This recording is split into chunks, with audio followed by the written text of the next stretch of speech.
Paz esteja convosco. Amém?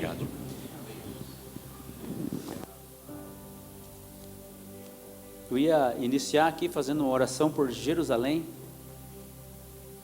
porque a palavra de hoje vai ser sobre Jerusalém. Então, olha, eu sinceramente, eu fiquei assim bem contente com Deus, né?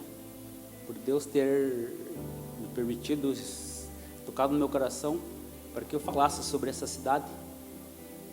E eu vi que eu, né, estava bastante falho nisso, né? Porque no final eu cheguei à conclusão que eu devo orar por Jerusalém, né, antes de eu orar pelo Brasil. Orar por Jerusalém, pelos moradores, antes de orar pela minha família, por respeito a Deus. Porque nós, irmãos, nós pensamos, às vezes as pessoas pensam que nós somos assim, principais, né? Temos alguma coisa a mais que alguém, mas o povo escolhido de Deus é o povo judeu, é o povo daquele país. Nós estamos aqui pela pura graça e misericórdia do Senhor. Então eu acredito assim que se nós orarmos só por Jerusalém, nós já seremos abençoados por Deus, sem que nós intercedamos por nós.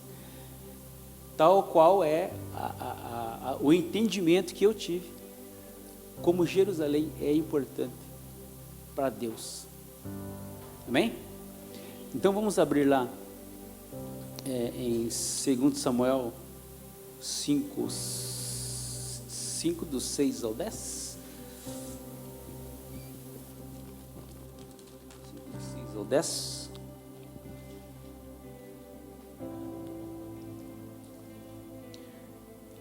Partiu o rei com os seus homens para Jerusalém contra os jebuseus que habitavam naquela terra e que disseram a Davi: não entrarás aqui, até os cegos e os coxos te repelirão.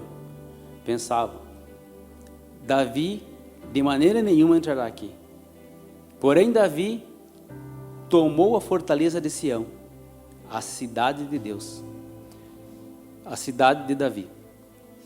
Disse Davi aquele dia: aquele que quiser ferir os jebuseus, esses coxos e cegos, a quem a alma de Davi aborrece, terá de subir pelo canal. Por isso se diz: nem cego nem coxo entrará no palácio.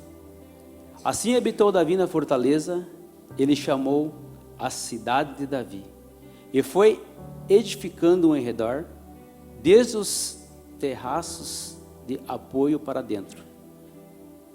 Davi ia se engrandecendo cada vez mais, porque o Senhor Deus dos exércitos era com ele.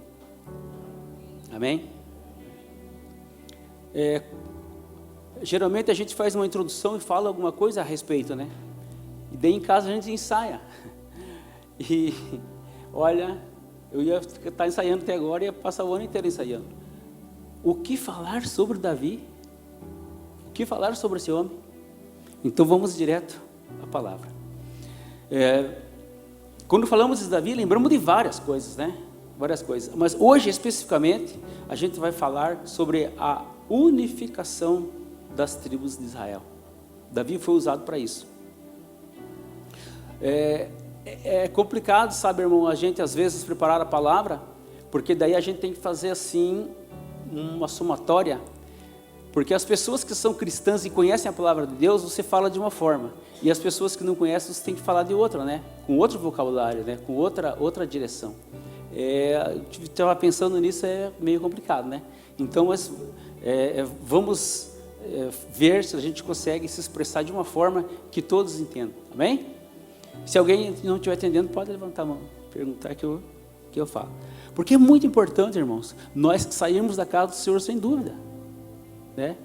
O objetivo principal aqui é que os irmãos entendam o que está escrito aqui, porque isso aqui é a palavra de Deus. Amém?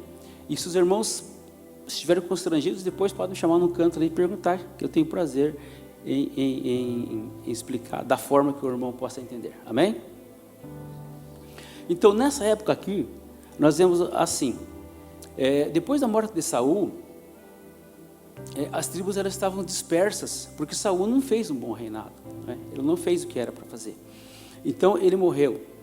Aí Davi, ele reinou ali mais para a parte do sul, mais propriamente na tribo do Hebron, né?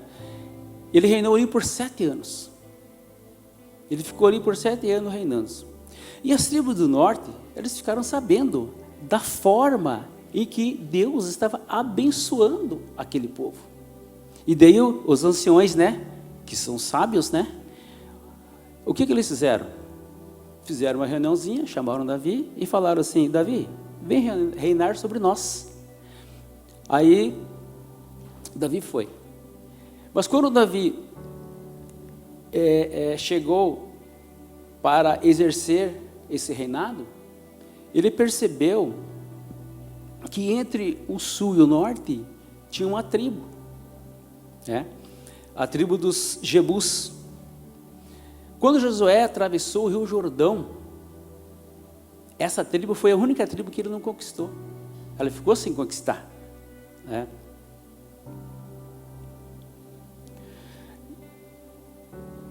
E essa cidade era uma cidade assim especial. Ela era muito fortificada. Ao seu redor ela tinha montanhas, né? E não sei se podemos usar essa palavra, mas era muito difícil, né? Muito difícil mesmo para que tomassem essa cidade. Esse era o termo que eles usavam, né, quando eles invadiam a cidade. Samuel 5:6. Samuel 5:6. Ali na parte B do versículo diz assim: não entrarás aqui, até que os cegos e coxos te repelirão. Pensavam, Davi de maneira nenhuma entrará.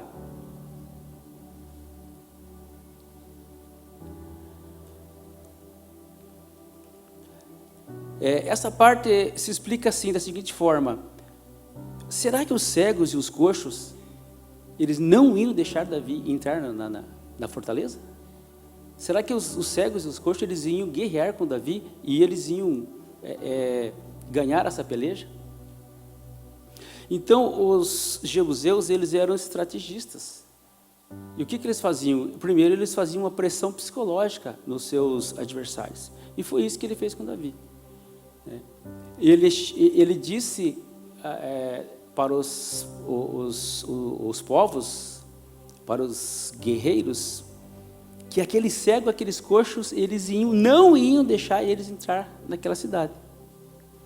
Fazendo alusão a Isaac, que no final da sua vida ele perdeu sua visão, né? E fazendo alusão a Jacó, que no final da sua vida ele ficou coxo.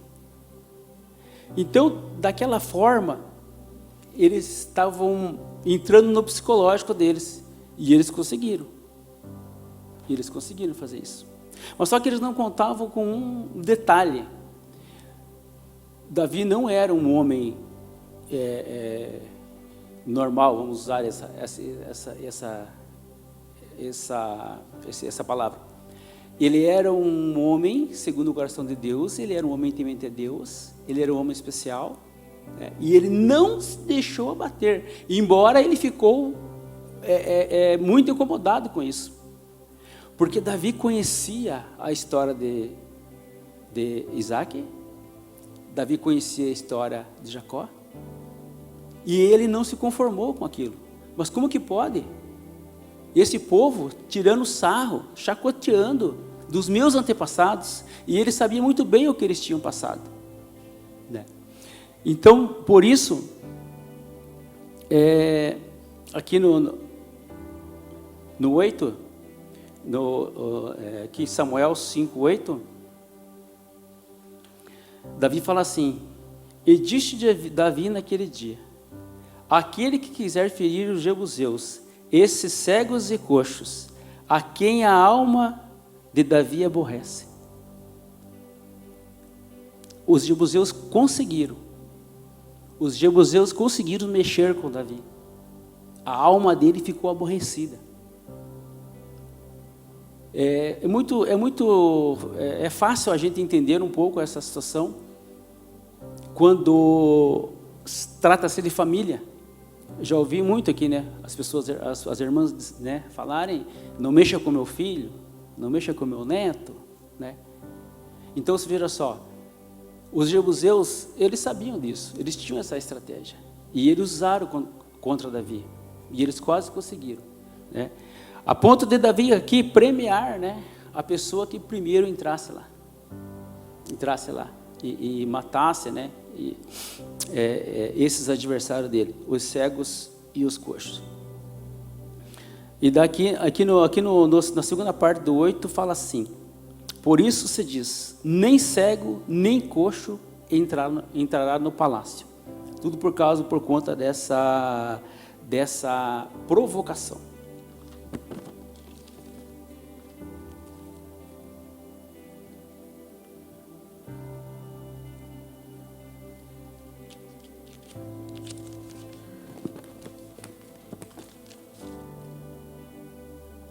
Essa história, irmãos, ela tem mais ou menos 3.000 anos. 3.000 anos, mais ou menos. E ela tem muito a ver com a igreja. Ela tem muito a ver conosco, né? Porque aqui no 7, fala assim, no Samuel, 2 Samuel 5:7. Porém, Davi tomou a fortaleza de Sião, a cidade de Davi. Essa cidade era muito importante e Deus, dentro da sua trajetória, Ele está esperando um momento para que tivesse uma pessoa à altura para fazer isso. Porque as coisas não acontecem de qualquer forma. Deus não trabalha de qualquer forma. E nessa época foi a época que Deus viu ali, né, a oportunidade de realizar a vontade, porque Jerusalém, meus queridos, Jerusalém é uma cidade que nasceu no coração de Deus. Ela está no coração de Deus. Ela é a capital, né? Ela é o centro, e não só do país, mas do mundo. Fala-se que Jerusalém é o relógio do mundo, né? Tudo você quer saber como que está a humanidade? Veja como que está Jerusalém.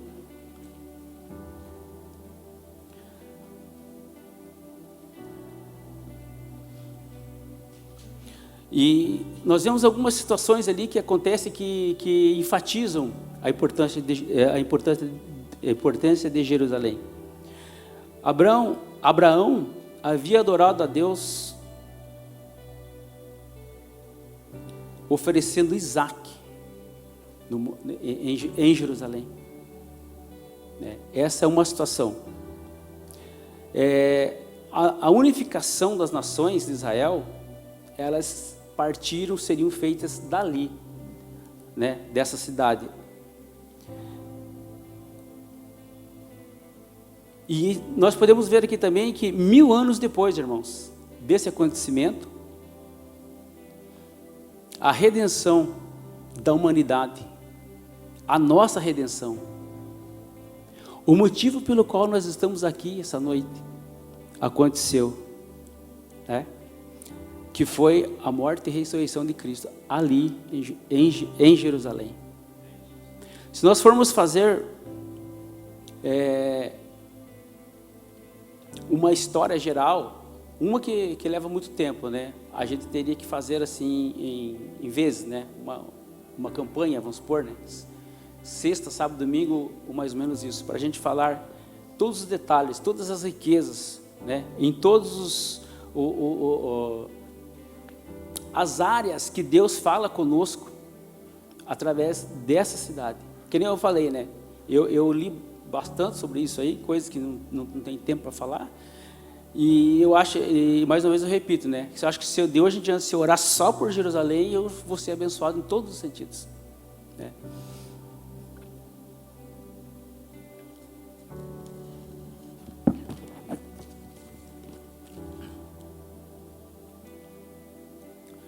Agora uma curiosidade, né, em relação a essa cidade. Davi, quando ele cortou a cabeça de Golias, ele enterrou em Jerusalém. Jerusalém ficava a 30 quilômetros do lugar onde ele cortou a cabeça de Golias. E os irmãos se lembram onde que Jesus Cristo foi crucificado? Monte Caveira. Qual o outro nome? Gólgota. Por que foi chamado de Gólgota? Porque Gol é de Golias. E Gat é de Gade. Golias de Gade foi enterrado aqui, na cidade de Jerusalém, no Gólgota. A cabeça de Golias foi enterrada ali. E 1000 anos depois, o verdadeiro filho de Davi, ele ia cortar a cabeça do maior dos Golias da humanidade. Cortou a cabeça de Satanás. Jesus Cristo foi crucificado naquele monte do Gólgota, para cumprir uma profecia de Gênesis 3,15, que mais ou menos de 4.000 anos. 4.000 anos. Jesus Cristo profetizou isso e se cumpriu.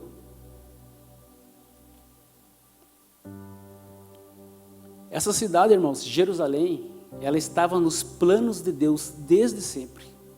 Ela sempre esteve e sempre estará.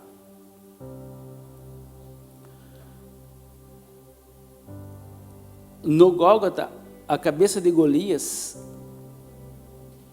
que queria subjugar o povo de Israel, ela está lá. E no Gólgota, a cabeça de Satanás, que queria subjugar toda a humanidade, foi cortada ali. Gênesis 3,15, por favor.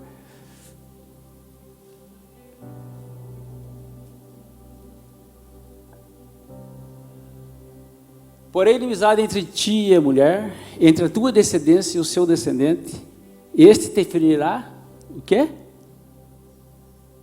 Cabeça. 4.000 anos depois, Jesus Cristo, Deus cumpriu através de Jesus Cristo, seu filho, né? A cabeça de Satanás foi cortada ali, quando ele morreu. A palavra do Senhor, irmãos, ela é maravilhosa. E nós vemos aqui que de Gênesis a Apocalipse tem Jerusalém. A palavra Jerusalém, ela é sempre usada. Ela é sempre usada. E a nossa redenção, ela foi conquistada ali em Jerusalém. E Jesus Cristo falou que ele ia preparar lugar para nós, aonde? A nova Jerusalém, uma Jerusalém celestial.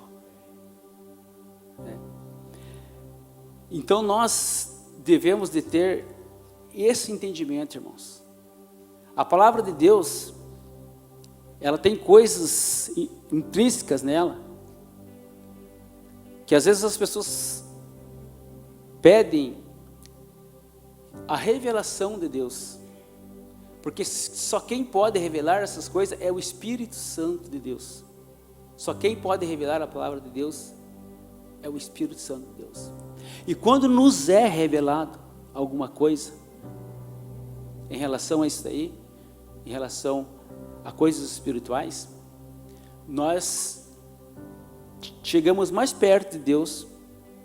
E não tem como nós nos distanciarmos, não tem como o inimigo fazer coisas para que a gente se distancie, né?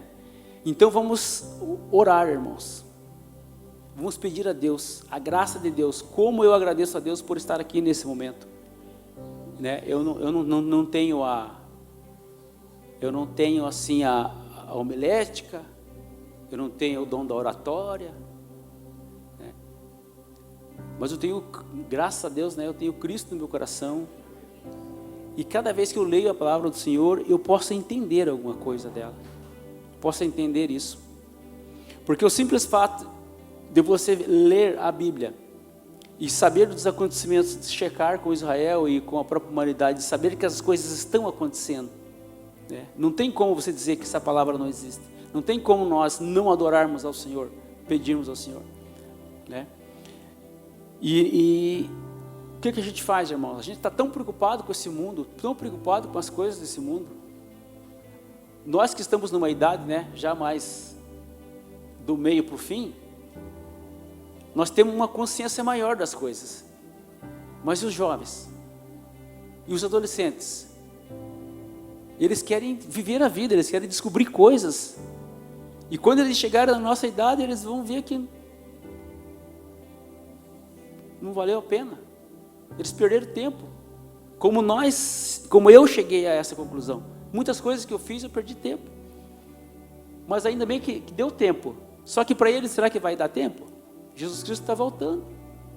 Então vamos unir nossas forças, nós que temos esse entendimento, e vamos orar pelos nossos jovens da igreja. Vamos orar pelos nossos jovens vizinhos, né?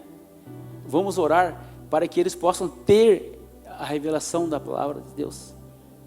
E para que eles também possam ter a esperança no seu coração de morar junto com Deus, Jesus Cristo, na Nova Jerusalém. Amém?